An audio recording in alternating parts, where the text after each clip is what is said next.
রাতে এলাহি আয়োজন করা হলো খাবারের। আলমগীর খেতে বসেছে। আজকে ফাইজানকে নিচে সবার সাথে বসে খেতে হচ্ছে। লতার বাবা নিজেই বললেন, মাস্টার, এই বেলা আমার সাথে একসাথে বসে খাইও। ফাইজানের ইচ্ছে করছে না এখানে বসতে। উপরে খেলে তরু খাবার নিয়ে যেত, একবার তরুকে দেখত। কেন জানি এই মেয়েটাকে দেখা ফাইজানের একটা অভ্যাস হয়ে গেছে। ওই গোমরা মুখের দিকে তাকালে ফাইজানের ইচ্ছে করে তরুকে বলতে, আর অল্প অপেক্ষা করো রাজকুমারী, এই রাক্ষসপুর থেকে শীঘ্রই তোমাকে মুক্ত করব আমি। বলতে ইচ্ছা করে, তরু, মাঝে মাঝে ভুল করে একটু হাসতে পারো না তুমি? বলতে ইচ্ছা করে আরও অনেক কথা, কিন্তু ফাইজান বলবে না। সেই পরিস্থিতি নেই তার। ফাইজান খেতে বসে দেখলো তরুও এসেছে। এতদিন ধরে পর্যবেক্ষণ করে ফাইজান যতদূর বুঝছে এদের ব্যাপারে, তাতে তরু এখানে খেতে আসবে এটা ফাইজানের জন্য কল্পনাতীত। কল্পনাতীত তরুর জন্য। এখানে বসে খাওয়ার বিন্দুমাত্র ইচ্ছে তরুর ছিল না। রাবেয়া মেয়েকে অনেক বকাবকি করে আদর অনুরোধ করে রাজি করিয়েছে এখানে আসতে। মেয়েটা দিন দিন কেমন জেদি হয়ে যাচ্ছে বলে মনে হয় রাবেয়ার। নয়তো ওর বড় চাচা বলছে তার সাথে খাবার খেতে, অথচ তরু রাজি না আসতে। উল্টে বিরক্ত হয়ে বলল, মা, এসব ঢং ভালো লাগে না আমার। একদিন এত আদর দেখাবে, এসব লোক দেখানো আদর কি দরকার মা? আমি যেভাবেই আছি সেভাবেই ভালো। আলমগীর নিজের এক পাশে তরুকে বসিয়েছে, অন্য পাশে লতা। বিগলিত হেসে তরুর প্লেটে লেগ পিস তুলে দিয়ে বলল, আম্মাজান, এখন থেকে প্রতিবেলা কিন্তু আমার সাথে বসে খাবার খাইবেন আপনি। আমি আমার দুই মেরে দুই পাশে নিয়ে খাবার খামো। লতা বিরক্ত হলো বাবার কথা শুনে। এত আদিক্ষেতা করছে কেন বাবা? ফাইজান নিচের দিকে তাকিয়ে খাবার খাচ্ছে নীরবে। আমিনা রাগে ফেটে পড়ছে, কিন্তু কিছু বলতে পারছে না সবার সামনে স্বামীকে। খাওয়ার পর ফাইজান কোনো দিকে না তাকিয়ে চলে গেল। তরু খাওয়া শেষ করে উঠল। আলমগীর উঠে গিয়ে একটা সুটকেস এনে তরুর হাতে দিয়ে বলল, আম্মাজি, এটা আপনার জন্য। বেশি কিছু আনতে পারিনি, যেটুকু সামর্থ্য আমার। তরু বুঝতে পারছে না কি করবে। চাচির মুখের দিকে তাকিয়েছে। চাচির মুখ অন্ধকার হয়ে গেছে। সম্ভবত চাচি জানতো না এটা তরুর জন্য এনেছে। তরুর হাসি পেল। নেওয়ার ইচ্ছে ছিল না তরুর, কিন্তু চাচির মুখটা আর একটু অন্ধকার করতে মুচকে হেসে সুটকেস নিল তরু। সাথে সাথে আমেনার চেহারা বিকৃত হয়ে গেল। তরু চলে যাওয়ার পর আমেনা আলমগীরের সাথে ঝগড়া শুরু করে দিল। আলমগীর বিরক্ত হয়ে বলল, বেশি কথা বলবে না আমেনা? আমার ভাতিজির প্রতি আমার একটা দায়িত্ব আছে। তোমার তো কোনো কিছুর অভাব দেই না, তাহলে তোমার এত অসুবিধা কিসের?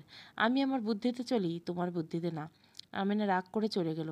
তরু রুমে গিয়ে দেখে মা এখনো আসেনি। সুটকেসের দিকে তাকিয়ে তরুর চোখ ভিজে আসলো। আব্বা থাকতে তো এরকম কত সুটকেস তরু দেখত। তরুর কেমন বুকটা শূন্য শূন্য লাগছে। আব্বাকে দেখতে ভীষণ ইচ্ছে করছে তরুর। আব্বার গায়ের গন্ধ কেমন তরুর মনে নেই। হঠাৎ করে তরু আব্বা আব্বা বলে কাঁদতে লাগলো। রাবেয়া মেয়ের কান্না শুনে ছুটে এলো। তরু মাকে জড়িয়ে ধরে কান্না করতে লাগলো। সপ্তাহখানেক কেটে গেল নির্ঝঞ্ঝাটভাবে। চাচার উপর তরুর একটু একটু করে শ্রদ্ধা সম্মান বাড়ছে। তবে চাচাকে তরুর সেদিন সবচেয়ে বেশি ভালো লাগলো যেদিন আলমগীর তরুর মায়ের বিয়ের কথা উঠালো। রাতে তখন সবাই মিলে খেতে বসেছে। রাবেয়া সবাইকে বেড়ে দিচ্ছে। আলমগীর হাসতে হাসতে বলল, আর অল্প কয়েকদিন রাবেয়ার হাতে রান্না খেতে পারবো আমরা। সবাই জিজ্ঞাসা দৃষ্টিতে তাকাতে আলমগীর জানালো, তরুর মামার সাথে আলমগীরের কথা হয়েছে রাবেয়ার বিয়ের ব্যাপারে। রাবেয়া পাথরের মূর্তির মতো তাকিয়ে রইল নিষ্পলক। তরুর কেমন একটা কষ্টকর অনুভূতি হতে লাগলো। রাবেয়া কিছুক্ষণ পর বলল, আমি কোথাও যাব না আমার মেয়েকে রেখে। স্বামী সংসার যদি ভাগ্যে থাকতো তাহলে আল্লাহ বিধবা করতো না আমাকে। আলমগীর বলল, তাই বলে তো আল্লাহ নিষেধ করেনি যে স্বামী মারা গেলে দ্বিতীয় বিয়ে করা যাবে না? সেই বিধান তো আছে। আমার আর কোনো কিছু লাগবে না ভাইজান। আপনারা আমাকে না জানিয়ে এসব কথা কেন বলেছেন আমি জানি না, তবে আমি কোথাও আর বিয়ে করব না। আলমগীর গম্ভীর হয়ে বলল, তোমার বাপ ভাই সবাই চায় তোমার নতুন একটা সংসার হোক। তাছাড়া তরু বড় হয়েছে, দুদিন পর বিয়ে করে শ্বশুরবাড়ি চলে যাবে। তোমার বাকি জীবন পড়ে আছে। বাকি জীবন তুমি কিভাবে কাটাবে? তরু তো তোমার ছেলে না যে আজীবন তোমার কাছে থাকবে। মেয়ে হয়ে জন্ম নিয়েছে যখন, আজ হোক না কাল হোক দূরে যাবে। এখন সুযোগ আছে তোমার সব কিছু সময় থাকতেও নাও হতে পারে। তরুর চাচার কথায় তরুর মাথায় ঢুকলো। চাচা ভুল কিছু বলেনি। মা শুধু তরুর কথা ভাবছে, নিজের জীবন নিয়ে কোনো ভাবছে না। তরু রুমে গিয়ে মায়ের গলা জড়িয়ে ধরে বলল, মা, আমার কি আনন্দ হচ্ছে জানো? আমার এরকম কষ্ট আমার আর তো ভালো লাগে না মা। তোমার নিজের একটা সংসার হোক, আমি মন থেকে চাইছি। আমি এখন বড় হয়েছি মা, অনেক কিছু বুঝি এখন। রাবেয়া ছলছল নয়নে তাকিয়ে রইল। এতটা বড় হয়ে গেছিস যে মাকে বিয়ে দিতে দূরে সরিয়ে দিতে চাচ্ছিস? তরু হেসে বলল, মা, না মা, সরিয়ে দিচ্ছি না। তোমার একটা নিশ্চিত ভবিষ্যৎ দেখতে চাই।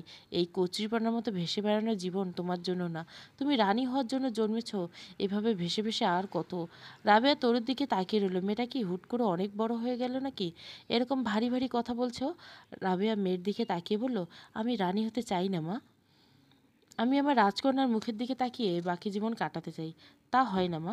তোমার জীবনে একটা নিশ্চিত ব্যবস্থা না করতে পারলে নিজের কাছে নিজেই অপরাধী হয়ে থাকবো আজীবন মা। তাড়াতাড়ি আমি এই অনুতাপ নিয়ে বাঁচবো যে আমার জন্য আমার মায়ের জীবন এলোমেলো। আমি এই গ্লানি নিয়ে বাঁচতে চাই না মা। আমি যত সুখে থাকি না, এই যাতনা আমাকে সুখে থাকতে দিবে না। রাবেয়া মেয়ের দিকে নিষ্পলক তাকিয়ে রইল। তার ছোট্ট তরু অনেক বড় হয়ে গেছে। রাবেয়া সারা রাত ঘুমাতে পারল না। এই ঘর, এই সংসার তার হাতে সাজানো। এই ঘরটা করার সময় রাবেয়া কি অক্লান্ত পরিশ্রম করেছেন তা একমাত্র তিনি জানেন, আর আল্লাহ জানেন। অথচ সেসব খবরদারি এখন অন্য কারো কাছে। তবুও রাবেয়া মেয়েকে নিয়ে পড়েছিল, ভালো ছিল। অথচ এখন নাকি নিজের সংসার ছেড়ে চলে যেতে হবে তাকে। এক প্রকার সিদ্ধান্ত নিয়ে ফেলেছে যেন সবাই। রাবেয়ার ভয় হয় তার মেয়ের কী হবে। সবাই রাবেয়াকে নিয়ে ভাবতে গিয়ে তরুর জীবন অনিশ্চিত করে ফেলছে না তো? সারা রাত কেটে গেল এসব ভাবতে। এরপর ভোর হতে রাবেয়া কাজে ব্যস্ত হয়ে গেল। বিকেলের দিকে রাবেয়া না জানিয়ে পাত্রপক্ষ এলো। রাবেয়া তখন রান্নাঘরের সামনে বসে লাকড়ি বাঁধছে। তরু পড়তে বসে। হুট করে রাবেয়া নিজের ভাইয়ের কথা শুনতে পায়। চমকে দেখে তার বড় ভাই রাজীব এসেছে। এই অসময়ে ভাইকে দেখে রাবেয়া কিছুটা অবাক হয়ে যায়। কাহিনী কি বুঝতে পারে আলমগীর যখন আমেনাকে বলল, রাবেয়াকে একটু সাজিয়ে দাও তো। পাত্রপক্ষ দেখতে এসেছে রাবেয়াকে। রাবেয়া পায়ের নিচে মাটি সরে গেল এই কথা শুনে। ততক্ষণে তরুলতা দুজনে এসে হাজির। তরুর মুখে স্লান হাসি। হেসে তরু বলল, আজকে আমি তোমাকে সাজিয়ে দিব মা। রাবেয়ার হাত পা ঠান্ডা হয়ে এসেছে। এই কোন সর্বনাশ হচ্ছে তার? কেন এরা সবাই মিলে এরকম উঠে পড়ে লেগেছে? রাবেয়ার চোখ টলমলো করতে লাগলো। আমিনার মুখ গম্ভীর। রাবেয়া চলে গেলে সব কাজ তাকে করতে হবে। আমিনা একটা কাতান শাড়ি পরানো হয়েছে রাবেয়াকে। রাবেয়ার বয়স বেশি না। তাকে সাজানোর পর বেশ রূপবতী লাগছে। কেউ বলবে না রাবেয়ার এত বড় একটা মেয়ে আছে। পাত্র, পাত্রের মা, বোন, খালা, মামা এসেছে। রাবেয়াকে সামনে নিয়ে যাওয়া হয়েছে। আলমগীর উপর থেকে ফাইজানকেও ডেকেছে। ফাইজান অবাক হয়ে তরুর দিকে তাকিয়ে আছে। দরজার বাইরে তরু দাঁড়িয়েছে। তরুর চোখ মুখ কেমন শুকনো লাগছে। মেয়েটার বুকের ভেতর কেমন উথাল পাতাল করছে কে জানি। সবাইকে এড়িয়ে তরু চোখ মুছে নিল। ফাইজান তা দেখে চোখ নামিয়ে নিল। আমরা অন্যের কষ্ট কেউ কি কখনো বুঝি? যার কষ্ট সেই বুঝে, আর কেউ না। মানুষ যতই বলে অন্যের কষ্ট ভাগ করে নিবে, আদৌ কি তা সম্ভব? হলে ফাইজান অনেক আগে এই মেয়েটার সব কষ্ট নিজের করে নিত। রাবেয়াকে সবার পছন্দ হয়েছে। আলমগীর স্বস্তির নিঃশ্বাস ফেলল শুনে। অনেক বড় একটা চিন্তা ছিল এতদিন তার মাথায়। এবার রাবেয়াকে বিয়ে দিয়ে তাড়াতে পারলেই তরুকে যে কোনো মুহূর্তে বাড়ি থেকে বের করে দিতে পারবে। এরপর রাবেয়া নিজের সংসার নিয়ে ব্যস্ত হয়ে গেলে আর আগের স্বামীর সম্পদ নিয়ে মাথা ঘামাতে আসবে না। আলমগীর অনেক দিন আগে এই পরিকল্পনা করেছে। আলমগীর পরিকল্পনা আরও সহজ করে দিল রাবেয়ার ভাই রাজীব। বিছানায় শুয়ে আমিনা বিরক্ত হয়ে বলল, রাবেয়ার বিয়ের কথা ওঠানোর তো কোনো দরকার ছিল না। রাবেয়া চলে গেলে বাড়ির কাজ সব কে করবে? আলমগীর হিসাব করছে ছোট ভাইয়ের সম্পদের। আমিনার কথায় বিরক্ত হয়ে বলল, মহিলা মানুষের বুদ্ধি থাকে হাঁটুর নিচে, বেশি কথা বলবা না। আমিনা রাগ হলো আলমগীরের কথা শুনে। আলমগীর কিছুক্ষণ পর বলল, বেয়াক্কেল মহিলা, তোমার মাথা মোটা? এটা আসে না যে রাবেয়া বিদায় করতে পারলে সম্পদের ভাগিদার কমে যাবে? রাবেয়া নিজের সংসার গেলে প্রথম সংসারের ব্যাপারে আর মাথা ঘামাবে না। এরপর তরুর একটা ব্যবস্থা করে ফেলা যাবে। আমিনা সবটা বুঝে আনন্দিত হলো। আসলেই তো, এই বিল্ডিং তরুর বাবার করা। রাবেয়া এখন সব মেনে নিচ্ছে। যে কোনো মুহূর্তে ফনা তুলে বসতে পারে। নিজের অধিকার বুঝে নিতে যদি সচেষ্ট হয় তখন কি হবে? সব ভেবে আমিনা আলমগীরকে জড়িয়ে ধরল। স্বামীর মাথায় এত চিকন বুদ্ধি, আমিনার মোটা মাথায় এই বুদ্ধি আসে না। পরদিন সকালবেলা আমিনা রাবেয়াকে বলল, রাবেয়া, এখন থেকে এই কয়েকদিন তুই চুলার পাড়ে আসিস না। বিয়ের আগে মাইয়া মানুষের নিজের যত্ন নেওয়া দরকার। আমি হলুদ বাইটা দিব, সারা গায়ে মেখে কিছুক্ষণ বসে থাক। রাবেয়া অবাক হয়ে আমিনাকে দেখতে লাগলো। এরপর নিঃশব্দে উঠে চলে গেল। তরু স্কুল থেকে ফিরে দেখে মা আনমনে হয়ে বসে আছে জানলার কাছে। মায়ের মুখ কেমন আষাঢ়ের ঘন ঘটা। তরু শান্ত স্বরে বলল, মা। রাবেয়া চমকে উঠল মেয়ের ডাক শুনে। কোনো ভাবনা হারিয়েছিল এতক্ষণ রাবেয়া নিজেও জানে না। মেয়েকে দেখে আপনাতে দুই চোখ ভিজিয়ে উঠল রাবেয়ার। তরুর মায়ের সামনে কাঁদল না। মায়ের চোখের পানি মুছে দিয়ে বলল, মা, এরকম খুশির সময় কাঁদতে নেই। আমারও তো আনন্দ করতে ইচ্ছে হয়। আমার মায়ের একটা সংসার হবে ভাবতেই কেমন শান্তি শান্তি লাগছে। রাবেয়া কাঁদছে বলতে বলল, এখন বুঝিস না মা, যখন চলে যাব তখনই বুঝবি মা না থাকার যন্ত্রণা কেমন। দুনিয়া যখন অন্ধকার লাগবে, আকণ্ঠ তৃষ্ণায় যখন মাকে খুঁজবি, হাতড়ে দেখবি মা পাশে নেই, তখন বুঝবি এই দুনিয়া কত নিষ্ঠুর। তরু হেসে ফেলল মায়ের সামনে, হেসে বলল, না গো মা, আমি কিচ্ছু হবে না, ভেবো না, আমি ভালো থাকবো। মাকে এসব বলে তরু দ্রুত ছাদে উঠে গেল। এই সময় স্যার লতাকে পড়ায়। ছাদে কেউ নেই। ছাদে গিয়ে তরু মুখে ওড়না চাপা দিয়ে কাঁদতে থাকে। তরুর বুক ফেটে যাচ্ছে যন্ত্রণায়। ইচ্ছে করছে মাকে শক্ত করে জড়িয়ে ধরে বলে, মা, তুমি যেও না আমাকে ছেড়ে, আমি বাঁচব না মা। কিন্তু বলতে পারে না তরু। বলতে যে ভীষণ স্বার্থপরতা হবে সেটা। নিজের ভালোর জন্য মায়ের জীবন আর কত নষ্ট করবে। কাঁদতে কাঁদতে তরু ছাদে লুটিয়ে পড়ল। ফাইজানে ভীষণ মাথা ধরেছে, তাই আজ আর লতাকে পড়াতে যায়নি। জানলা দিয়ে দেখলো তরু কেমন কাঁদছে। ফাইজান মন খারাপ হয়ে গেল তরুর কান্না দেখে। অনেকক্ষণ ধরে আর সহ্য করতে না পারে ফাইজান উঠে এলো। তরুর পিছনে দাঁড়িয়ে নরম কণ্ঠস্বরে বলল, তরু। তরু চমকে উঠল। ভাইজানকে দেখে ভূত দেখার মতো করে চমকালো তরু।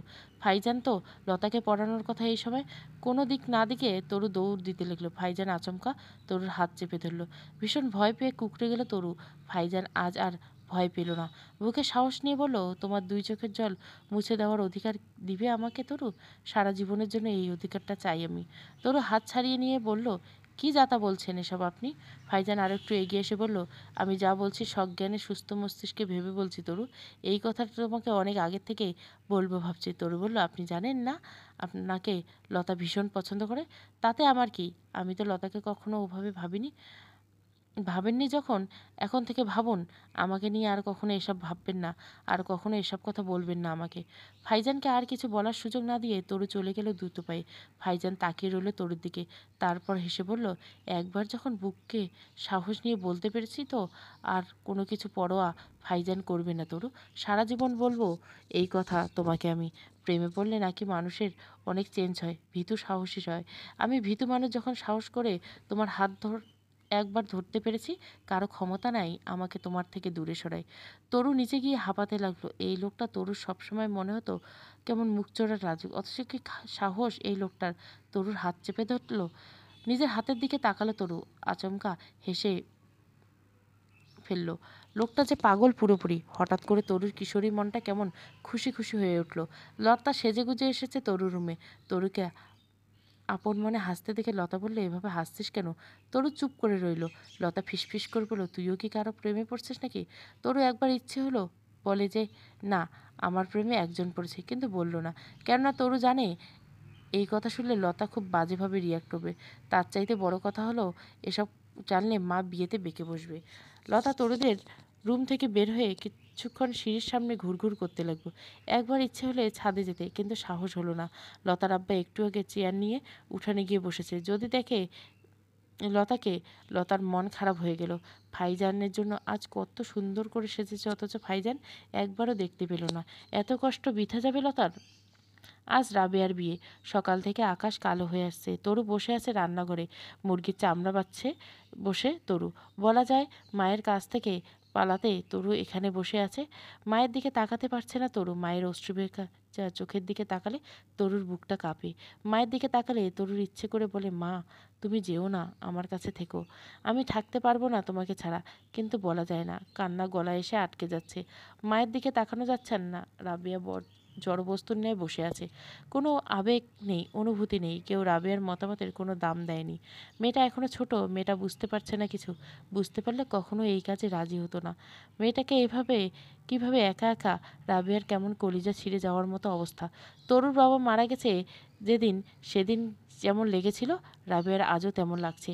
আজকের পর তরুর বাবাও নেই, মাও থাকবে না। পাত্রপক্ষ থেকে মেহমান এসেছে 30 জন। বিয়ের সম্পূর্ণ খরচ তরুর চাচা করেছেন। ভাইয়ের এত লক্ষ লক্ষ টাকার সম্পদ ভোগ করতে হলে একটু খরচাপাতি তো লাগবে, নয়তো লোকে চোখে ভালোভাবে হবে না। পাত্রের 2 বোন রাবেয়াকে সাজাতে লাগলো। রাবেয়ার কেমন হাসি পেল। এই বয়সে আবার সাজ, কেমন হাসির কথা। বিধবার শরীরে আজ বিয়ের লাল বেনারসি, আহারে জীবন। রাবেয়া কোনো মতে সাজানো হলো। আয়নায় নিজেকে দেখে রাবেয়া চোখ বন্ধ করে ফেলল। দম বন্ধ হয়ে আসছে তার। তরু কই? সকাল থেকে মেয়েকে দেখে না রাবেয়া। কাজী এলো বিয়ে পড়াতে। রাবেয়া কবুল বলতে বলা হচ্ছে। রাবেয়া আকুল হয়ে কাঁদছে আর বলছে, আমার তরু কই? আমার তরুরে ডাকেন, আমার মেয়ে না হলে আমি কবুল বলবো না। রাবেয়ার কান্না দেখে বিরক্ত হয়ে পাত্রের বোন বলল, এত নাটক কিসের এখন বিয়ের দিন? বিয়ের আগে মেয়ের জন্য এই আদর কই ছিল? এত আদিক্ষেতা হলে বিয়েতে কোনো মত দিয়েছ? রাবেয়ার বুকে তীরের মতো বিঁধল কথাগুলো। তরুকে পাওয়া গেল না। রাবেয়া কাঁদতে কাঁদতে কবুল বলল। কি অদ্ভুত অনুভূতি! তরুর বাবার সাথে বিয়ের দিনও কবুল বলার সময় রাবেয়া কেঁদেছে, অথচ সেদিন আজকের মতো কষ্ট হয়নি রাবেয়ার। আজকে যেমন মনে হচ্ছে এই বুঝি নিঃশ্বাস বন্ধ হয়ে যাবে তার। তরু বসে আছে ফাইজানের রুমে। ফাইজান নিচে উঠানের প্যান্ডেলে মেহমানদের খাওয়ানো ওখানে ব্যস্ত। তরুকে সবার কাছ থেকে লুকাতে এখানে এনে বসিয়ে রেখেছে আমেনা। কেননা আলমগীরের ভয়ে রাবেয়া তরুকে দেখলে দুর্বল হয়ে পড়ে। আর এর চাইতে নিরাপদ জায়গা নেই। এখানে কেউ তরুকে খুঁজবে না।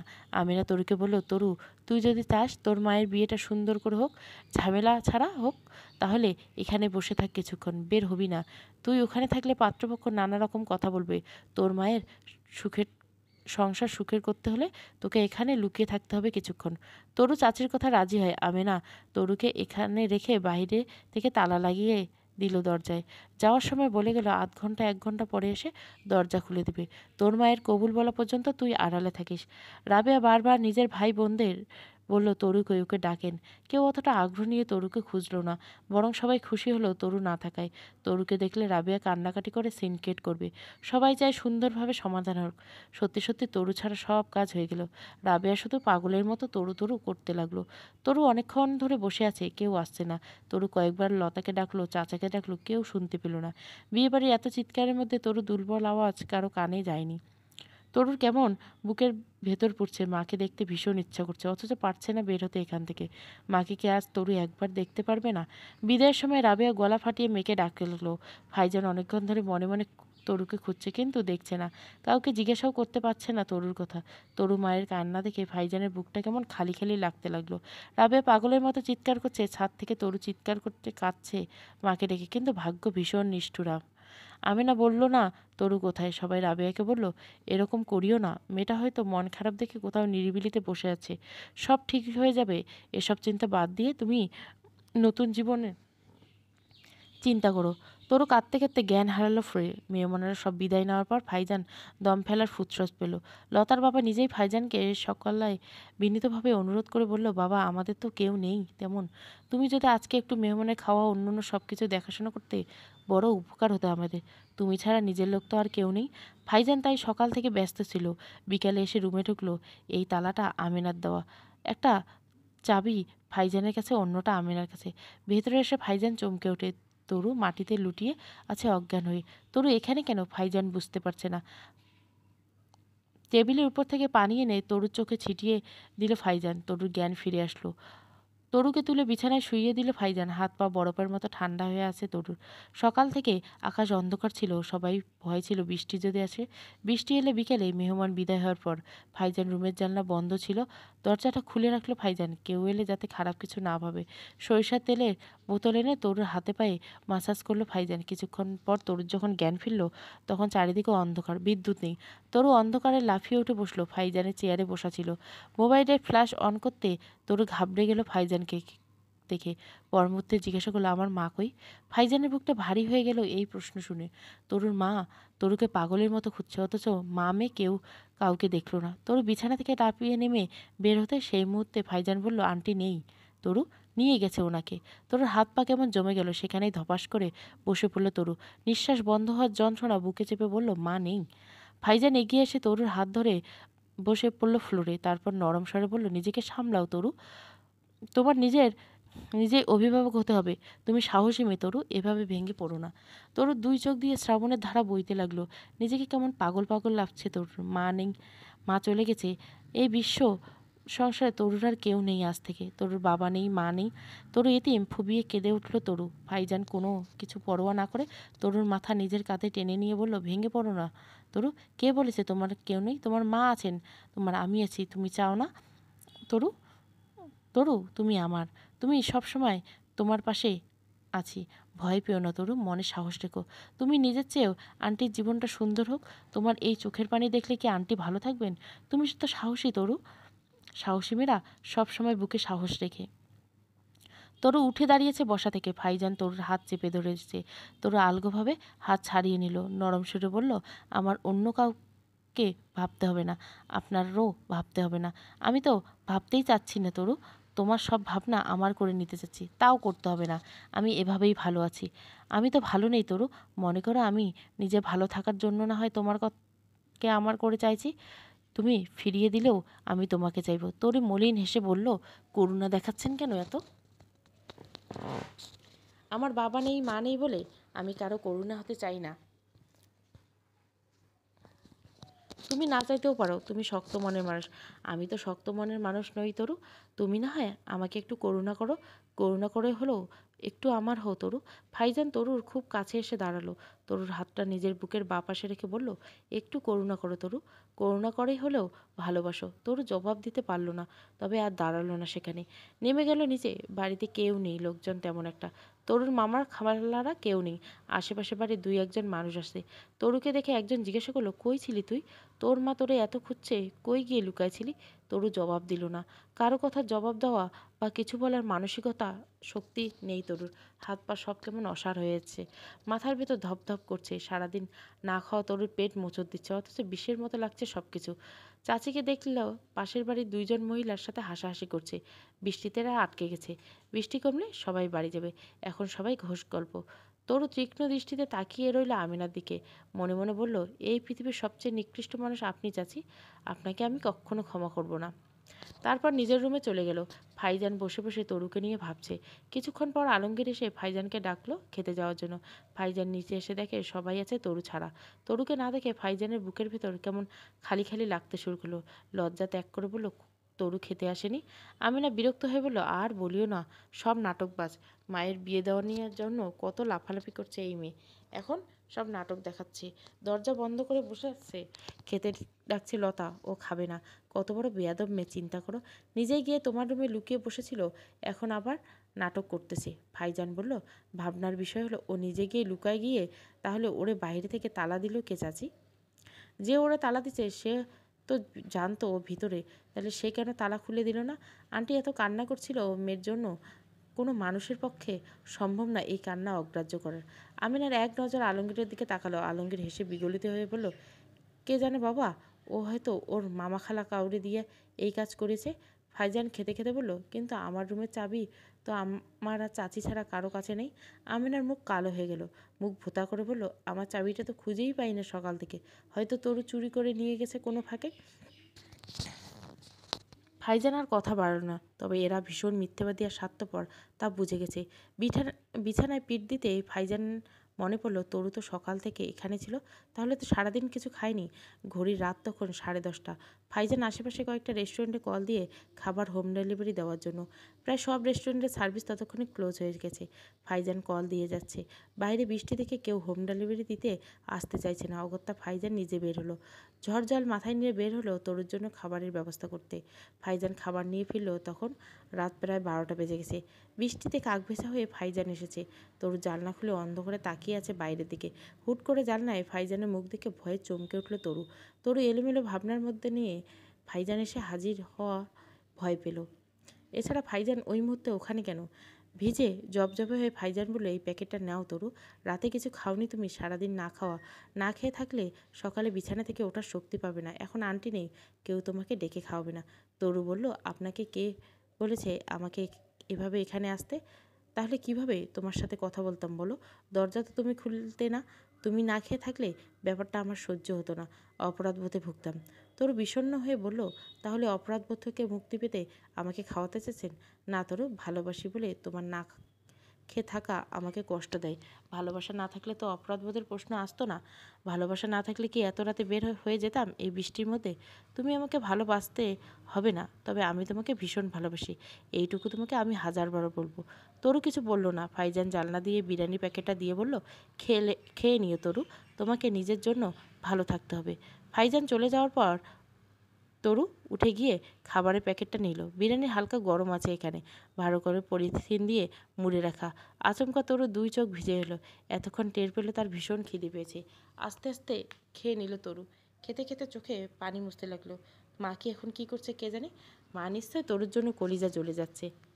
আজ রাত তরু একা ঘুমাবে। এরপর থেকে সারা জীবনের জন্য তরু একা। তরু কেমন দম বন্ধ লাগছে, মনে হচ্ছে বিশাল বড় এক মরুভূমিতে তরু, কেউ নেই, শীতল ছায়া হয়ে মাও নেই জীবনে এখন আর। সারা রাত তরু মায়ের জন্য কান্না করে কাটালো। তরু জানে এখন থেকে জীবন এভাবেই চলবে, তবুও মায়ের জীবন সুখ আসুক। তরুকে নিয়ে আর কত কষ্ট করবেন, অন্যের জন্য নিজেকে তো আর শেষ করে দিচ্ছিল। এটা তো জীবন না, মায়ের তো এই জীবনটা পাওনা ছিল না। জীবনের কাছে মায়েরও কিছু সুখ পাওয়ার ছিল। তরু স্বার্থপর হয়ে নিজের কথাই ভাবতে পারেনি। আর যতই হোক মাকে কখনো কিছু বুঝতে দিবে না তরু। মা সুখী হোক এটাই তরুর কামনা। পরদিন সকাল হলো তরুর নতুন প্রত্যাশা নিয়ে। নিজেকে নিজেই ভালো রাখতে হবে তরু, কাউকে বুঝতে দিতে হবে না তরুর কষ্ট হচ্ছে। নিজের কাছে এই নিজেই অঙ্গীকার তরুর। একটা নতুন সকাল, একটি নতুন গল্প, একটি আলো ঝলমলে, একটি মনের আধার দূর। গতকাল রাতে ক্ষতবিক্ষত তরুর নতুন করে জন্ম হলো যেন। তরু ঘর থেকে বের হয়ে স্কুলের সময় হওয়ার আগে গিয়ে ডাইনিং টেবিলে বসলো। লতা বসে বসে নাস্তা করছে। তরুকে এখানে দেখে কিছুটা অবাক হলো লতা। তরু উপরে কিছুটা রাগ জন্মেছে লতার। গতকাল ফাইজান ভাই তরুকে নিয়ে কত চিন্তিত ছিল বলে লতার মনে হচ্ছিল, এই জন্য ভীষণ রাগ লাগছে লতার। তরু গলা ছাড়িয়ে ডেকে বলল, চাচি নাস্তা দিয়ে যান। আমিনা রান্নাঘরে বসে তরুকে গালাগাল দিচ্ছে। সকালে 2বার গিয়ে ডেকেছে এসেছে আমিনা তরুকে। তরু জবাব দেয়নি। সকালে নাস্তা বানানোর জন্য তরুকে ডেকেছে। এই মেয়ে তো বেয়াদব হলে মটকা মেরেছিল রুমের ভেতরে। তরুর ডাক শুনে আমিনা হাত পা রেগে ফেটে যাচ্ছিল। হাতে যেন একটা পরোটা নিয়ে উঠে এলো ঘরে। তরু সামনে দিয়ে বলল, তোকে সকালে আমি কতবার ডেকেছি। তরু পা নাচাতে নাচাতে বলল, শুনতে পাইনি, ঘুমিয়েছিলাম। আমিনা নিজের রাগ সংবরণ করে বলল, আগামীকাল থেকে ফজরের নামাজের সময় উঠবি, নাস্তা বানিয়ে দুপুরে রান্না করে স্কুলে যাবি। তরু বলল, কেন? আমিনা বিস্মিত হলো তরুর প্রশ্ন শুনে। কেন বলেছে এই মেয়ে? ও জানে না কেন? আবারও কথা রিপিট করলো আমিনা। তরু লতার সামনে থেকে মাংসের বাটি ঝোলের বাটিটা টেনে নিজের সামনে এনে পরোটায় ডুবিয়ে বলল, না চাচি, সম্ভব না। আমার লেখাপড়ার ক্ষতি করে কোনো কিছু করা আমার পক্ষে সম্ভব না। এই বাড়ির মেয়ে কাজের লোক না। তোমার কাজ তুমি করবে, না পারলে কাজের লোক রাখবে। যেভাবে তোমরা কাজ হয় আমি করতে পারবো না। আমি তরু, রাবেয়া না। লতা বিস্ফোরিত চোখে তাকিয়ে রইল তরুর দিকে। আমিনা মুখ দিয়ে কথা বের হচ্ছে না। কি বলছে এই পুচকি মেয়ে? ওর সাহস তো এত ছিল না আমিনা সাথে এরকম ব্যবহার করায়, অথচ তার মেয়ে কিনা। তরু পরোটা শেষ করে বলল, একটা পরোটা আমার না হয় চাচি আগামীকাল থেকে 3টা দিবা আমাকে। আর আবারও বলছি চাচি, তুমি যদি মনে করো আমার বাবা নেই মা নেই, আমার সাথে যেভাবে খুশি ব্যবহার করবে, তাহলে সেসব ভুলে যাও। আমার মা আমার পিছুটান ছিল, এখন আর আমার কোনো পিছুটান নেই। চাইলেও আমাকে কাজের মেয়ের মতো ব্যবহার করতে পারবে না তুমি। তরু চলে গেল নিজের রুমে। অনেক অনেক বছর পর আজ বুকের ভিতর একটু শান্তি শান্তি লাগছে তরুর। ভিতর থাকলেও কখনো তরু এভাবে জবাব দিতে পারতো না। এরকম অসহায় জীবন আর কত মেনে নিবে তরু? গতকাল ঘটনার পর থেকে তরুর মাথায় একটা ব্যাপার খুব ভালোভাবে ঢুকে গেছে। এই দুনিয়া অসহায়ের পাশে কখনোই থাকে না। যে ঘুরে দাঁড়ায়, প্রতিবাদ করে, দুনিয়া তাকে বাহাবা দেখায় আর পাশে থাকে। তরু চলে যাওয়ার পর আমিনা কিছুক্ষণ স্ত্রীর দৃষ্টিতে তাকিয়ে রইল। লতা নিজের কাছে খুব অবাক লাগছে তরুর ব্যবহারে। আমিনা লতাকে বলল, এবার কি হবে মা? হেসে সে আমিনা বলল, 20 দাঁত ভেঙে দিতে হবে সময় মতো। লতা বুঝতে পারল না। আমিনা সিদ্ধান্ত নিল আলমগীরকে ঘুম থেকে উঠলে দ্রুত সবটা জানাতে হবে। স্কুল থেকে ফিরে গোসল করে তরু ছাদে গেল।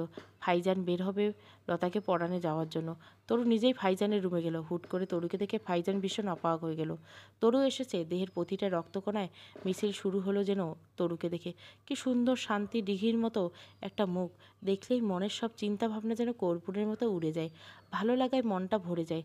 তরু বলল, আপনাকে ধন্যবাদ জানাতে এসেছি। ও আচ্ছা, তুমি এসেছো, এতেই আমি খুশি। গতরাতে আমার ভীষণ খিদে ছিল জানেন। আপনি খাবার দিয়ে আসার পর টের পেলাম আমি ভীষণ ক্ষুধার্ত। তুমি কেমন আছো তরু?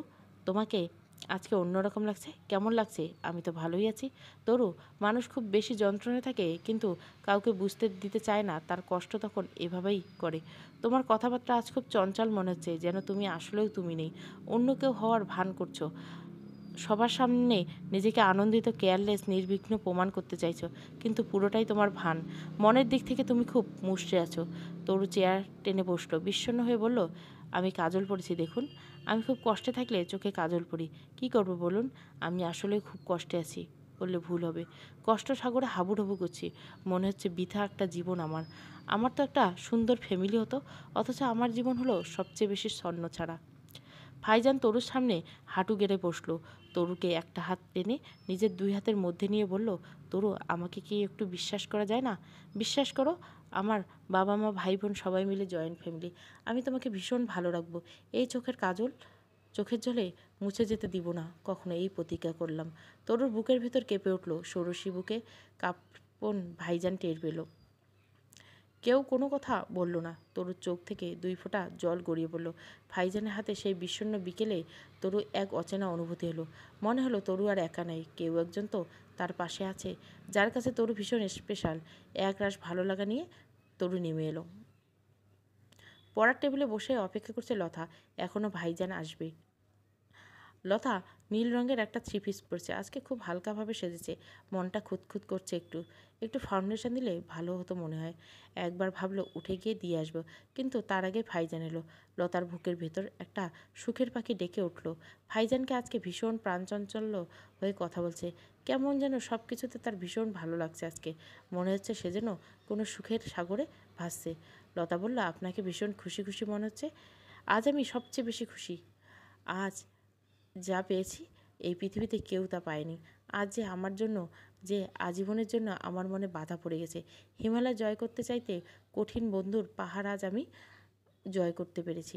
লতার মাথায় ঢুকলো না। ভাইজান মনে পড়ল তরু বলেছে সেদিন লতা নাকি তাকে পছন্দ করে। ভাইজান মনে হলো এটাই সবচেয়ে ভালো সুযোগ লতাকে জানিয়ে দেওয়া। হাসতে হাসতে ভাইজান বলল, আমি একজনকে ভীষণ ভালোবাসি লতা, ভীষণ ভীষণ ভালোবাসি। সে বড় কঠিন মানুষ, আমার কাছে কখনো ধরা দিতে চায় না। বহু সাধনার পর আজ তাকে আমার করে পেয়েছি। লতার বুকের ভেতর ধক করে কেঁপে উঠল। লতার মনে হলো কেউ বুঝি তার বুকের ভেতর টান দিয়ে কলিজাটা তুলে বের করে নিয়ে এসেছে। হাসি মুখটা বিবর্ণ হয়ে গেল। মরে গেলেও বুঝি এত কষ্ট হয় না। লতার দম বন্ধ হয়ে আসছে। লতা দুম করে বলল, না না, আপনি কাউকে ভালোবাসতে পারেন না, কিছুতেই না। ভাইজান ভুরু কুচকে বলল। লতা আর বসলো না, দৌড়ে নিজের রুমে চলে গেল। ভাইজানও অপেক্ষা করলো না। আজ তার ভীষণ নির্ভার লাগছে। লতা বুঝতে পারছে না কি করবে। মনে হচ্ছে সব মিথ্যে, এরকম কিছু হয়নি, কখনো হতে পারে না। ভাইজান কখনো কাউকে ভালোবাসতে পারে না। লতার এত পরিকল্পনা করে ভাইজানকে বাড়িতে পর্যন্ত নিয়ে এসেছে, অথচ সে কিনা অন্য কাউকে ভালোবাসে। লতা সহ্য হচ্ছে না কিছুতেই। রাগে সারা শরীর জ্বলে পুড়ে যাচ্ছে লতার। কে সেই মেয়ে? লতার ইচ্ছে করছে খুন করে ফেলে। সারা বিকেল লতা ভাবনা চিন্তা করতে লাগলো। বেঁচে থাকতে হলে সে ভাইজানকে অন্য কারো হাতে তুলে দিবে না। আমিনা লতার রুমের দরজায় নক করলো। লতা দরজা খুলল না। কয়েকবার নক করার পর লতা দরজা খুলল। বদ্ধ রুমে বসে লতা পরিকল্পনা করে ফেলল কীভাবে কী করবে। এখন শুধু সময়ের অপেক্ষা। ভাইজান নিজের মনে হচ্ছে সদ্য কৌশলে পা দেওয়া একজন, যার কিনা উত্তেজনার শেষ নেই। ইচ্ছে করছে এক ছুটে গিয়ে এক নজর তরুকে দেখে আসে, কিন্তু অনেক কষ্টে সেই ইচ্ছে দমন করলো ভাইজান। এই বয়সে ছেলে মানুষ মানায় না, তবুও মনটা ভীষণ ছেলে মানুষে করতে চায়। ভাইজান অপেক্ষা করতে লাগলো রাত হওয়ার জন্য। রাত হলে তরু আসবে খাবার নিয়ে। রাতে আমিনা খাবার বেড়ে তরুকে বলল, ভাইজানে খাবার দিয়ে আয়। কথাটা শুনে তরু কেমন যেন লজ্জা পেল। লজ্জা এসে ভিড় করলো অন্তর জুড়ে। লতা উঠে দাঁড়িয়ে বলল, মা, আমি নিয়ে যাচ্ছি। আমার একটা অঙ্ক করা আছে, সেটাও বুঝতে আসা লাগবে। আমিনা আর কথা বাড়ালো না, লতার হাতে প্লেটটা ধরিয়ে দিল। তরু তাকিয়ে রইল তীক্ষ্ণ দৃষ্টিতে। কি আশ্চর্য, মনের কি অদ্ভুত খেলা। লতা যে ভাইজানের প্রতি দুর্বল তা তো তরু আগের থেকে জানে, অথচ কখনো তো এরকম রাগ হয়নি বা হিংসে হয়নি। আজ কেন অন্তর জ্বলে পুড়ে যাচ্ছে লতার উপর যাচ্ছে দেখে। কিসের এত জোর মনের ভাইজানের উপর? 24 ঘন্টা হয়নি মন দেওয়া নেওয়া, অথচ মন এখনই কেমন খবরদারি করছে। তরু খেতে বসলো। 2 চোখ বারবার ভিজে উঠছে। মা কী করছে এখন? মা কি খেয়েছে? মায়ের কি তরুকে মনে পড়ছে? আহা মাগো, কত দূরে মা এখন। তরুকে কলিজার ভেতরে গেঁথে রাখতে যেই মা, সেই মা এখন কোথায়, কী করছে? তরু চোখ মুছে নিল। নিজেকে নিজেই বলল, না, কাঁদবিও না, কোনো কাঁদবি না। আমি আমি তো ভালো তো চেয়েছি এরকম, মা ভালো থাকুক। আমার চোখের পানি মায়ের সুখের পথে বাধা যাতে না হয়। আমি না তরুর দিকে তাকিয়ে রইল। কি অদ্ভুত, একটা বার মার জন্য কাঁদছে না, একটা বার মায়ের সাথে কথা বলতে চাচ্ছে না। পাথর নাকি মেয়ে? এই মেয়ে মায়ের মতো সোজা না, একে সায়স্তা করা এতটা সোজা হবে না। ভাইজান লাফিয়ে উঠে দরজা নক করা শুনে দরজা খুললেই বলো, তুমি? বাকি কথা শেষ করতে পারল না। যতটা উৎসাহ নিয়ে দরজা খুলছে ততটা হতাশ হলো লতাকে দেখে। লতা ভুরু কুচকে তাকালো ভাইজানের দিকে। লতা খাবার রেখে চেয়ারে টেনে বসলো। ভাইজান গম্ভীর হয়ে বলল, তুমি যাও, আমার খেতে দেরি হবে, সকালে নিলে হবে এঁটো বাসন। লতা তবুও বসে রইল। ভাইজানের অস্বস্তি হচ্ছে ভীষণ। লতা বসে বসে হিসাব মেলাচ্ছে।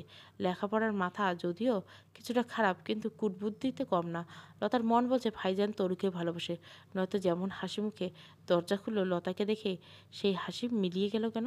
ভাইজান বিরক্ত হয়ে বলল, লতা অযথা কোনো বসে আছে, যাও নিচে যাও, আমার পড়া আছে। লতা উঠে নিচে চলে গেল। তরু দরজার সামনে দাঁড়িয়ে অপেক্ষা করছে কখন লতা নেমে আসবে।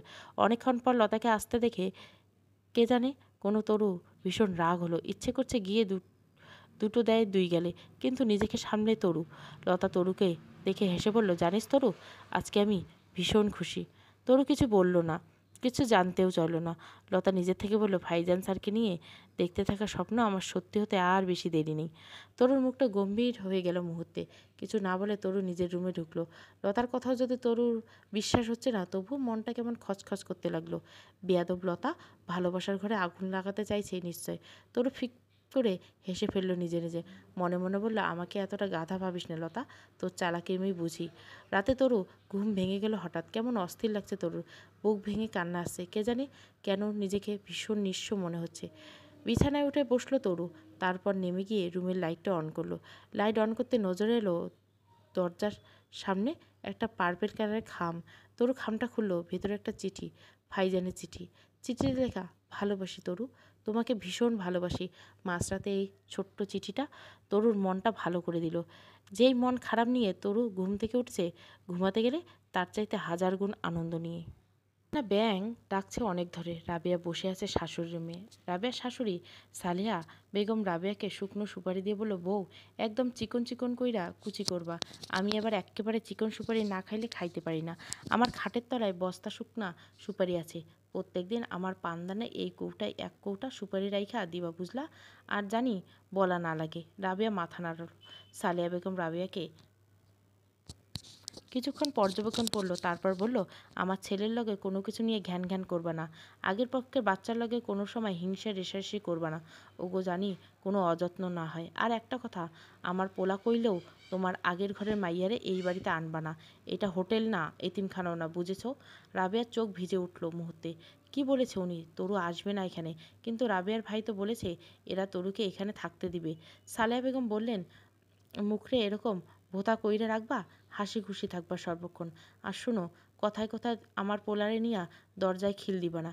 দিনের বেলা তো না, এসব বেহায়াপনা আমি বরদাস্ত করতে পারি না। রাবেয়া হতবাক হয়ে দাঁড়িয়ে রইল। এক আমিনার হাত থেকে রক্ষা পেয়ে রাবেয়া বুঝে আর এক আমিনার হাতে এসে পড়েছে। রাবেয়ার চোখের পানি লুকিয়ে মুছে ফেলল। মেয়েটা কেমন আছে কে জানে, একটা বারও কথা হয়নি মেয়ের সাথে। আর গতকাল তার তো দেখেইনি। যেই মেয়েকে বুকে নিয়ে জীবন পার করে দিবে ভেবেছিল, সেই মেয়ে আজ কোথায়? ভাগ্যের এত নির্মম হয় কেন মাঝে মাঝে? দুপুরে খেতে বসেছে রাবেয়ার স্বামী নজরুল বলল, আমাদের তো বাড়ি খালি, তরু না হয় এখানে নিয়ে আসি, তাহলে তোমারও আর মন খারাপ হবে না, তরু ভালো থাকবে। রাবেয়ার মুখটা উজ্জ্বল হয়ে গেল মুহূর্তে, কিন্তু পর মুহূর্তে মনে পড়ে গেল শাশুড়ির কথা। সালেহার ছোট মেয়ে নাজমা বলল, কি কন ভাইজান, আপনার মাথা কি পুরোই গেছে? ওই মেয়ে কি আমাগো রক্ত নাকি? তাছাড়া মেয়ে তো ছোট না। এরকম উঠতি বয়সের একটা মাইয়া কি পরিচয় দিয়ে এখানে রাখবেন? বাড়িতে তো বেটা মানুষের অভাব নেই। রাবেয়ার বুক মোচড় দিয়ে উঠল। এরা এত পাষাণ কেন? এত নিষ্ঠুর কীভাবে কথা বলতে পারছে এসব? তরুর ঘুমন্ত মুখটা ভেসে উঠল রাবেয়ার চোখে। আহারে সোনা বাচ্চা, আজ মা কই তুই কই, কেন করলি এরকম? রাবেয়া ভেবে পায় না, চোখের পানি। রাবেয়া খেতে পারে না আর। নজরুল বলল, তোকে বেশি কথা বলতে বলছি আমি? আমার ঘরে কি মানুষ নেই? বাড়িতে পুরুষ মানুষ আছে তো কি হয়েছে? এই জন্য কি এই বাড়িতে আর কোনো মেয়েরা থাকে না? তোর মেয়ে থাকে না? নাজমা রেগে ফেটে পড়ল, যেন অগ্নিশর্মা হয়ে বলল, কি কইলেন ভাইজান? আপনি আমার মাইয়ারে খোঁটা দিলেন, এক রাত না যাইতে পর হয়ে গেলেন। আপনি এরকম কেন? মা দেখেছেন আপনি? সালিয়া রাবেয়ার দিকে তাকিয়ে আছে। তার মাথামোটা ছেলেটা যে এরকম কিছু করে ফেলবে তা তিনি জানেন, এজন্য আগেই রাবেয়াকে শাসিয়েছে। কিন্তু এই মেয়ে তো কিছুই বলছে না, এক রাতে ছেলের মাথা খেয়ে ফেললো। বিকেলে সালেহা রাবেয়াকে বলল তার মাথায় তেল দিয়ে দেওয়ার জন্য। রাবেয়া তেল নিয়ে বসলো। সালেহা তরুর প্রসঙ্গে কিচ্ছু বলল না। রাবেয়া স্বস্তি পেল। রাতটা কাটলো একটা অন্যরকম সুখ স্বপ্ন নিয়ে। দীর্ঘদিন পর কারো গভীর ভালোবাসা, তীব্র আদর, সুখের সাথে সাথে মনের কোণে তবুও একটা চাপা কষ্ট লুকিয়ে থাকলো। একটা মানুষকে একজন কে মানুষ উৎসর্গ করে থাকে, অথচ রাবেয়ার তো তা হলো না। নজরুল বুঝতে পারল রাবেয়ার জড়তা কোথায়। গভীর আদর দিয়ে বলল, আল্লাহর আদেশ মেনে শরীয়ত সম্মতভাবে আমাদের বিয়ে হয়েছে রাবেয়া। গত পরশু পর্যন্ত তোমার প্রাক্তন স্বামী তোমার জীবনে সব কল্পনা জুড়ে থাকতো, সেটাই স্বাভাবিক। কিন্তু এখন আমরা যেই বর্তমানে আছি সেখান থেকে আমরা মনোজগতে, তুমি আছো শুধু, আর তোমার মনে আমি থাকবো। এর বাইরে অন্য কাউকে তুমি হয়তো মনে করতে পারবে না, কিন্তু তাকে জীবনের সব কিছু ভেবে রেখো না, তাহলে তো মনের প্রতি আমার প্রতি জুলুম হবে। আমি জানি সব কিছু ভুলে যাওয়া যায় না, কিন্তু সেই সব স্মৃতিকে মনের একপাশে রেখে আমরা যদি আমাদের নতুন জীবন, নতুন জার্নিটা দুজনে সুখ দুঃখ ভাগাভাগি করে এগিয়ে যেতে পারি, তবে আমরা কখনো একে অপরের আপন হতে পারবো না। আপনাকে একটু ভালোবেসে আমি তোমাকে অনেক বেশি ভালোবাসবো। এরপর আর রাবেয়া কিছু বলার থাকতে পারে না। পরদিন স্কুল যাওয়ার সময় ভাইজান পথে গিয়ে দাঁড়ালো। লতা আর তরু দুজনে রওনা দিল। ভাইজান দূর থেকে তরুকে দেখলো, এক নজর দেখে চলে গেল। স্কুল থেকে ফিরে তরু দেখে নজরুল এসেছে। তরু আঙ্কেল বলে ডাকলো নজরুলকে। মায়ের স্বামী হলেও কেন জানি বাবা বলতে পারলো না। নজরুল ভালো মন্দ জিজ্ঞাসা করতে বলল, তরু আমি তোমাকে নিতে এসেছি। তোমার মা তোমার জন্য ভীষণ মন খারাপ করে বসে আছে। আমি তোমার মাকে বলিনি আমি যে তোমাকে নিতে এসেছি। চলো গিয়ে তোমার মাকে একটা সারপ্রাইজ দেবো। তরুর কেমন আনন্দ লাগছিল শুনে, কিন্তু হুট করে মনে পড়ে ফাইজানের কথা। ফাইজান বাসায় নেই, তরুর কাছে মোবাইলও নেই, ফাইজানের ফোন নম্বরও জানা নেই। এত দোটানায় তরু কখনো পড়েনি। নজরুল বলল, তৈরি হয়ে নাও তরু। তরু কথা বাড়াল না, তৈরি হয়ে নিজের জামা কাপড় আর বই খাতা নিল।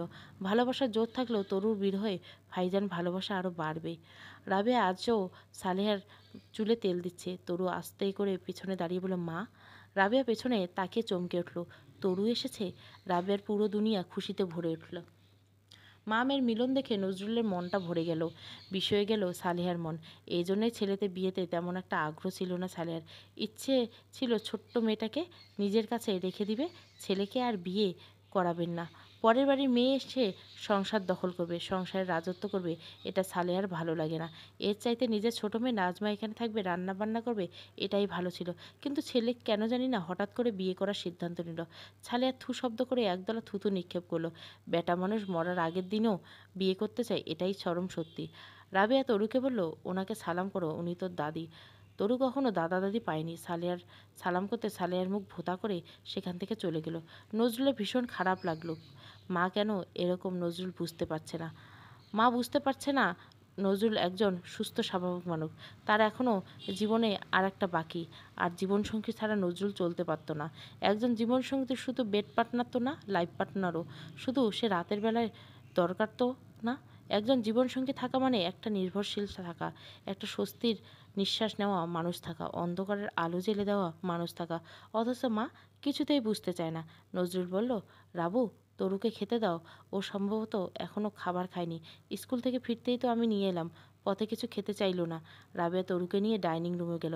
এই প্রথম রাবেয়ার মনে হলো বিয়ে হয়ে খুব একটা খারাপ হয়নি। এই যে নিজেই মেয়েকে খেতে দিতে এসেছে, তা কি এতগুলো বছর সম্ভব ছিল রাবেয়ার পক্ষে?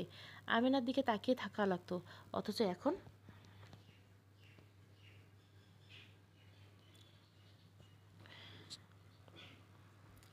কেন জানি না সব কর্তৃত্ব রাবেয়ার। সালেহা যতই হম্বিতম্বি করুক, ছেলের পেছনে দিন শেষে রাবেয়াই সব। রাবেয়া তরুকে ভাত বেড়ে দিল। প্লেটে গরুর কলিজা ভুনা মাংস, সেদ্ধ ডিম। তরু মাকে দেখেছে। রাবেয়া কিছুক্ষণ পরপর চোখের পানি মুছতে। তরু খেতে বসলো। তার আসলেই খিদে পেয়েছে খুব। খেতে খেতে তরু বলল, তুমি কেমন আছো মা? রাবেয়া একটু চমকালো মেয়ের কথা শুনে, তারপর মুচকে এসে বলল, এই যে তুই আমার কাছে আসিস, এখন আমি সবচেয়ে বেশি ভালোবাসি। তুই কিন্তু আমার সাথে থাকবি এখানে তরু। এখন থেকে ওই বাড়িতে আর যেতে হবে না, এখানে তোর কেউ নেই। তরু মুচকে এসে বলল, তা কী করে হয়? ওটা আমার বাড়ি, আমার বাবার বাড়ি। ওই বাড়ির সাথে আমার রক্তের সম্পর্ক, আমার জন্মের সম্পর্ক। এত তাড়াতাড়ি কি সম্পর্ক চুকিয়ে দেওয়া যায়? রাবেয়া অবাক হলো, বলল, কি বললি তুই তরু? তুই আমার কাছে থাকবি না? মাঝে মাঝে বেড়াতে আসবো মা, কিন্তু একেবারে থেকে যাওয়া সম্ভব না। আমার বাবার বাড়ি ছেড়ে কিভাবে থাকবো মা? আমার বাবা যে, আমি ছাড়া আর কেউ নেই এই দুনিয়ায়, আর শুধু তার তরু আছে। তরুই তো বাবার বাড়িতে থাকতে হবে যতদিন সম্ভব, তা না হলে যে আমার বাবার নামটাও বিলীন হয়ে যাবে ওই বাড়িতে। রাবেয়ার মুখটা অন্ধকার হয়ে গেল। প্রাক্তন স্বামীর কথা মনে পড়ে গেল। কেন মনে পড়েছে? মেয়েটা যে স্বামীরই অংশ। তরু ঠিক বলেছে। তরু মাধ্যমে তো ওর বাবার নাম বেঁচে থাকবে। কিন্তু তরু কি একা বাবার মেয়ে? এতগুলো বছর বুকে আগলে রেখেছে রাবেয়া মেয়েকে, তার কি কোনো অধিকার নেই? মেয়ে তার কথা ভাবছে না। রাবেয়া মন খারাপ হয়ে গেল। নজরুল ঘরে গিয়ে দেখে সালেহা থমথমে মুখে সেখানে গিয়ে বলল, তুই কি শুরু করলি? ওই মেরে এইখানে আইনা উঠাইলি কেন তুই? ওই মেয়ে কি মা? মেয়েটার সুন্দর একটা নাম আছে, তরু ওর নাম। আরে রাখ তরু মরু, ওই মাইয়া এখানে আসতে কেন? এখন থেকে এইখানেই থাকবে মা, তাই নিয়ে এসেছি। আমি নিজে গিয়ে নিয়ে এসেছি। ওখানে ওর মা নেই, বাবা নেই, তো হারিয়ে গেছে অনেক আগে। রাবেয়াও এখানে মেয়েকে ছাড়া ভালো লাগবে না, মন টিকবে না। কি দরকার মা মেয়ে দুজনের কষ্ট পাওয়ার? ভালো করছি না মা? কিসের ভালো? দিন দিন কি তোর আক্কেল কমতেছে? একটা মানুষের খরচ কি কম? তুই কি কিছুই বুঝিস না? ওইটা ওই মেয়ের বাপের বাড়ি, এইটা ওর কার বাড়ি? এটা ওর মায়ের বাড়ি মা। সালেহা হতবাক হয়ে গেল শুনে। কাল আসতে না আসতে আজকে এই মেয়েটা ওই মেয়ের বাড়ি নাকি? ছেলে কি বিয়ে করে পুরো পাগল হয়ে গেছে? সালেহা বলল, কি বললি তুই? এটা কি রাবেয়ার বাড়ি? হ্যাঁ মা, আমি সিদ্ধান্ত নিয়েছি এই বাড়ি আর বাজারের 2 কাঠা দোকান আমি রাবেয়ার নামে লিখে দেব। ওর তো ভাগ্যটাই খারাপ, যাতে আমি মারা গেলে ওকে আবার আগের বাড়ির মতো মানুষের লাথি উষ্টা খেয়ে না পড়ে থাকতে হয়। আমার মেয়ে দুজন যে তার সৎ মাকে আজীবন দেখতে পাবে তার কোনো নিশ্চয়তা নেই। আমার ভাইয়েরা যে রাবেয়াকে বের করে দিবে না সেই নিশ্চয়তা নেই। একটা মানুষ জীবন আজীবন একই রকম কষ্টে কাটবে কেন বলো তো? তুই তোর বউয়ের নামে বাড়ি ঘর লিখে দিবি? তুই কি পাগল হয়েছিস নাকি নজরুল? ভাইয়ে বউয়ের নামে কেউ জায়গা জমি লিখে দেয়? বিয়ে হয়েছে 2 দিন মাত্র। নজরুল হেসে বলল, রাগ কইরো মা, না মা, তোমার নামেও কিন্তু আমার বাপে অনেক জায়গা জমি কিনেছে, যেগুলো আয় এখনও তোমার দখলে আছে। আমার বউ 2 দিন হয়েছে আসছে দেখে সে কি বউ না? কবুল বলার সাথে সাথে রাবেয়া আমার মানুষ হয়ে গেছে মা, আজীবনের জন্য। রাবেয়া যদি প্রতারণা করে তো জবাব সে আল্লাহর কাছে দিবি। আমি আল্লাহর বলতে পারবো না। আমি আমার দিক থেকে কোনো কমতি রাখি না। সালেহা কী বলবে ভেবে পেল না। ছেলের মাথা যে পুরোপুরি খারাপ হয়ে গেছে বুঝতে পারলো সে। মনে মনে বলল, এই পেতনি তো ভালো করে আছাড় করেছে আমার মেয়েকে, ছেলেকে। এই পেতনি তাড়ানোর ওষুধ আমার জানা আছে। কেয়া পাতার নৌকো 2য় পর্ব। ভালো লাগলে অবশ্যই লাইক, শেয়ার এবং সাবস্ক্রাইব করবেন। এই গল্পটা অনেক দিন পরে দিলাম। সম্পূর্ণ গল্পটা শুনতে প্লে লিস্টে চেক করবেন।